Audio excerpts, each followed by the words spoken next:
লিটন দাসকে ঈশ্বরী একটা অদ্ভুত প্রতিদান দিলেন, নিজের অজান্তেই দিলেন। সে মনে আছে বিশ্বকাপের আগে যখন নিউজিল্যান্ড বাংলাদেশে খেলতে এসেছিল, তখন একটা ম্যাচে বাংলাদেশের বোলার হাসান মাহমুদ ঈশ্বরীকে মান কাটিং করে আউট করেছিলেন, মানে নন স্ট্রাইকার প্রান্তে রান আউট করেছিলেন। এবং তারপর লিটন দাস, যিনি সেই ম্যাচে বাংলাদেশের অধিনায়ক ছিলেন, তিনি ঈশ্বরীকে আবারও স্পোর্টসম্যান স্পিরিট দেখিয়ে ফিরিয়ে এনেছিলেন। এবং সেই সময় ঈশ্বরীর চোখ মুখ দেখেই বোঝা যাচ্ছিল তিনি খুবই খুশি এবং তিনি কৃতজ্ঞ বটে। যাই হোক, তারপরে বহুদিন কেটে গেছে এবং আজ আবারও সেই বাংলাদেশ এবং নিউজিল্যান্ডের মধ্যে ম্যাচে যখন লিটনের একটা শট বাউন্ডারি লাইনে ধারে সহজ ক্যাচ ধরতে পারতেন ঈশ্বরী, সেই সময় ক্যাচটা ধরার পর তার পা লেগে গেল বাউন্ডারি লাইনে এবং ওই বলটাতে আউটের জায়গায় লিটন দাস 6 পেলেন এবং সেখান থেকে বাংলাদেশ খুব সহজেই ম্যাচটা জিতে গেল। অর্থাৎ সেদিন লিটন সদীকে ফিরিয়ে এনেছিলেন, আজ সদী নিজের অজান্তেই ভুলবশত বাউন্ডারি লাইনে পা লাগিয়ে লিটন দাসকে একটা জীবনদান দিলেন এবং সেখান থেকে নিউজিল্যান্ডও ম্যাচটা পরাজিত হল। সুতরাং নিজের অজান্তেই ক্যাচ মিস করে একটা অদ্ভুত প্রতিদান।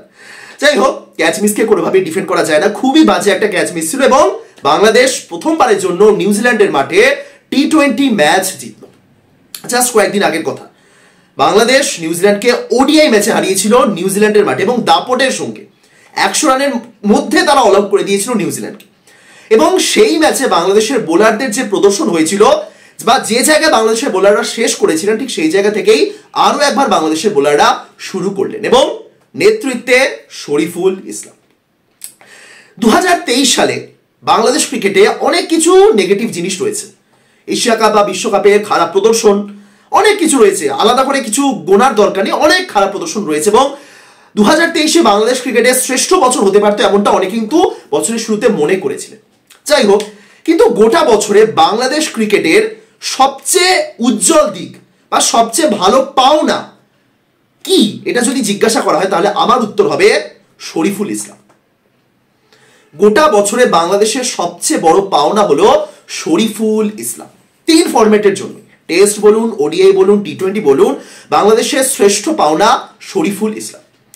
দেখুন, এই যে হঠাৎ করে ইবাদত হোসেন চোট পেয়ে গেছিলেন এবং ওই জায়গা থেকে বলা হচ্ছিল যে ইবাদত চোট পেয়ে গেলেন, এবার কি হবে আমাদের, টেস্টে কে বোলিং করবেন, বা অনেক ক্ষেত্রেই তো বলা হয় যে মাশরাফি মোর্তাজার পর ইবাদতই বাংলাদেশের শ্রেষ্ঠ পেসার, অনেকেই বলে থাকেন।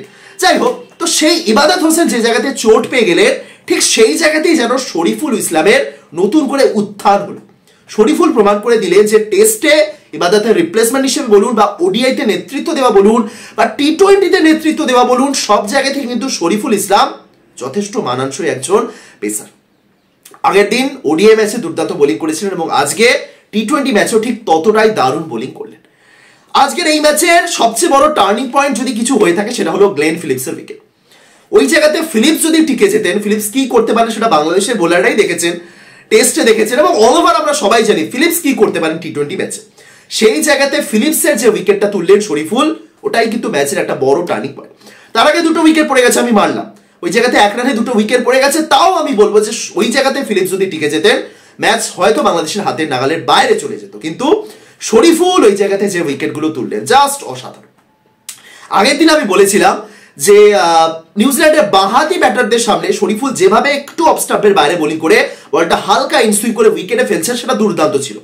কিন্তু আজকে ডানহাতি ব্যাটারদের ওই জায়গাতে তিনি ফেস করেছেন এবং সেই জায়গায় শরীফুল যেভাবে উইকেটের ঠিক মিডল স্টাম্প বরাবর বল করে বলটা হালকা করে আউটসুইং খাওয়াচ্ছিলেন ডানহাতি ব্যাটারদের জন্য, সেই জায়গা থেকে ডানহাতি ব্যাটাররা আসলেই কিছু করতে পারেন এবং এটাই শরীফুলের বড় অস্ত্র।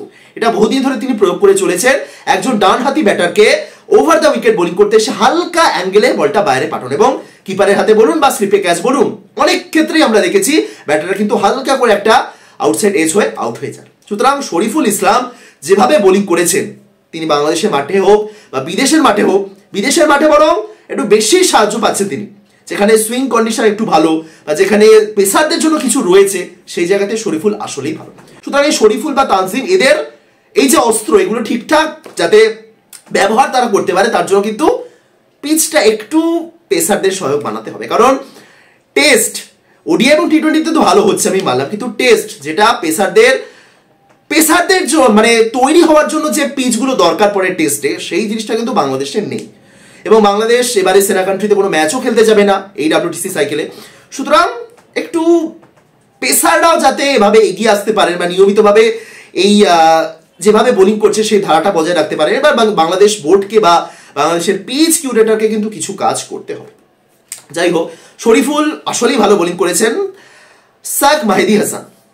মাহেদী হাসান বিশ্বকাপে ভালো বোলিং করেছিলেন এবং তারপরে হঠাৎ করে বাদও পড়েছিলেন, আবারও ফিরে এলেন। আমি জানি না এই জায়গাতে গিয়ে বাংলাদেশে হয়তো একাধিক স্পিনার রয়েছেন বলে এরকম ঘুরিয়ে ফিরে খেলানো হয়, বা এখনো হয়তো মেহেদী হাসান মিরাজের রিপ্লেসমেন্ট তারা কিছু খুঁজে পায়নি বলে, আমি জানি না ঠিক কি। তবে শেখ মেহেদী হাসান আজকে যে বোলিংটা করলেন, প্রপার লাইন লেন্থ মেনটেন করে বোলিং করলেন, অফ স্পিনারদের মধ্যে হয়তো শেখ মেহেদী হাসানই সবচেয়ে বেটার অপশন বাংলাদেশের কাছে। যে উইকেটগুলো তুললেন, ঠিকঠাক লাইন লেন্থ মেনটেন করা, মানে অতিরিক্ত কিছু করতে না যাওয়া, হঠাৎ করে একটু চলে এলাম রাউন্ড দ্য উইকেটে বোলিং করতে এসে একটা অফ স্টাম্প থেকে অনেকটা বাইরে ফেলার চেষ্টা করছি, রান আটকানোর চেষ্টা, সেই সব কিছু নয়। একজন অফ স্পিনারের প্রধান কাজ যেটা, তুমি ওভার দ্য উইকেট বোলিং করতে আসো, ডানহাতি ব্যাটারের সামনে তোমার হাতে যদি স্পিন আছে তাহলে তুমি স্পিন প্রয়োগ করো, নয়তো একদম লাইন লেন্থ মেনটেন করো, ব্যাটার এমনি আউট হবে। ঠিক সেই জায়গাতে দাঁড়িয়েই কিন্তু শেখ মেহেদী হাসান আজকে ঠিকঠাক লাইন লেন্থ মেনটেন করে বোলিং করেছেন এবং যে কারণে উইকেটগুলো পেলেন। 4 ওভারে 14 রান দিয়ে 2টো উইকেট তুলেছেন শেখ মেহেদী হাসান এবং মুস্তাফিজুর রহমান। কিছু ক্ষেত্রে বলে না যে খুব ভালো কিছু খবর আমাদের কনফিডেন্স বাড়িয়ে দেয়। আমি জানি না মুস্তাফিজুর রহমানের ক্ষেত্রে IPL এর অকশনে চেন্নাইয়ের হয়ে সুযোগ পাওয়া ভালো খবর কিনা, কিন্তু দেখুন মুস্তাফিজুর রহমান আজকে যেভাবে বোলিং করলেন, ঠিক এরকম বোলিংই কিন্তু তার থেকে সমর্থকরা চান, বা এরকমই বোলিং তার থেকে T20 ম্যাচে এক্সপেক্টেড। 4 ওভারে 15 রান দিয়ে 2টো উইকেট এবং ডেথ ওভার এসে যে বোলিংটা তিনি করলেন প্রায় মেডেন দিয়েই ফেলেছিলেন। সুতরাং মুস্তাফিজুর রহমান আজকেও তিনি প্রধান যে কাজটা করে গেছেন লাইন লেন্থ মেনটেন করা। একটা সময় বলা হতো মুস্তাফিজুর রহমান কাটার ছাড়া আর কিছু করতে পারেন না, শুধু কাটারই দিয়ে যান। একটা সময় যে কাটার তার বড় অস্ত্র ছিল, সেই মুস্তাফিজুর একসময় কাটার কাটার কাটার, ব্যাটাররাও বুঝে গেছিলেন যে কাটার ছাড়া আর কিছু আসবে না। সেই জায়গাতে দাঁড়িয়ে একটু ভ্যারিয়েশন প্রয়োগ করা, ভ্যারিয়েশন রয়েছে তার হাতে, স্লোয়ার এবং কাটার এবং ঠিকঠাক লাইন লেন্থ মেনটেন করে নর্মাল ডেলিভারি সবকিছুর মিশ্রণ তিনি করতে পারেন। আজকে লাইন লেন্থ মেনটেন করে ঠিক সেই কাজটাই করে গেছেন মুস্তাফিজুর রহমান। 4 ওভারে 15 রান দিয়ে 2টো। এই ম্যাচের পর আবারও হয়তো জোরালো দাবি হবে যে চেন্নাইয়ের হয়ে খেলাতেই হবে তাকে প্লেইং ইলেভেনে, সেটা পরের ব্যাপার। কিন্তু আসলে আজকে মুস্তাফিজুর ভালো খেলেছে। চেন্নাই যে তাকে নিয়েছে দলে, চেন্নাইয়ের ম্যানেজমেন্টও হয়তো আজকে এই পারফরমেন্স থেকে খুশি হবে যে না, যে কারণে তাকে নেওয়া হয়েছে সেই জিনিসটা কিন্তু আবারও মুস্তাফিজুর ঠিকঠাক করতে পারছেন। আজকে মুস্তাফিজুর 4 ওভারে 15 রান দিয়ে 2টো উইকেট তুলেছেন। পরের দিকে রিশাদ একটা উইকেট তুলেছেন। অল ওভার 134, আরো কম হতে পারতো। ওইদিকে নিশাম দারুণ খেলেছেন, স্যান্টনা এবং মিললেও শেষ দিকে ভালো খেলেছেন। অল ওভার ঠিক আছে, 134 20 ওভারে খুবই ভালো। তবে 50 রানে মেবি 5টা ছিল, হ্যাঁ 50 রানে 5টা উইকেট পড়ার পর ওই জায়গাতে আরো কম রানে কিন্তু অল আউট করে দেওয়া যেত। পরপর 2টো ম্যাচে 100 কমে কিন্তু বাংলাদেশ নিউজিল্যান্ডকে অল আউট করে দিতে পারতো, বাট যাই হোক। এবং তারপরে ব্যাটিং, লিটন দাস আজকে ওপেনিং করতে এসেছিলেন। মানে ওডিআইতে মিডল অর্ডারে, T20তে ওপেনার, টেস্টে মিডল অর্ডার। দেখুন লিটন দাস ভালো খেলছেন, আমি খারাপ বলছি না, আজকে তো ম্যাচ জিতেও ফিরলেন। কিন্তু সবার আগে লিটন দাস এবং টিম ম্যানেজমেন্টকে ঠিক করতে হবে তার পজিশনটা কি, কোন জায়গাতে তিনি খেলবেন। এরকম র্যান্ডম বারবার পজিশন চেঞ্জ করলে কিন্তু লিটনও সমস্যায় পড়বেন।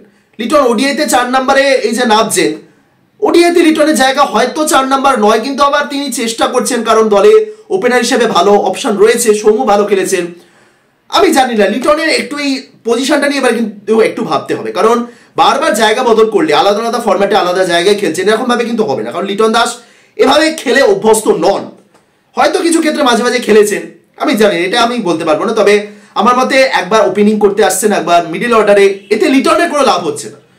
যাই হোক, 36 বলে 42 রানের অপরাজিত ইনিংস খেলেছেন, 2টো 4 একটা 6, 6টা তো সেই ঈশ্বধীর ওটা। রনি তালুকদার শুরুতে আউট হলেন, শান্ত আউট হয়ে গেলেন। সৌম্য সরকার একটা ভালো ইনিংস খেলছিলেন 15 বলে 22।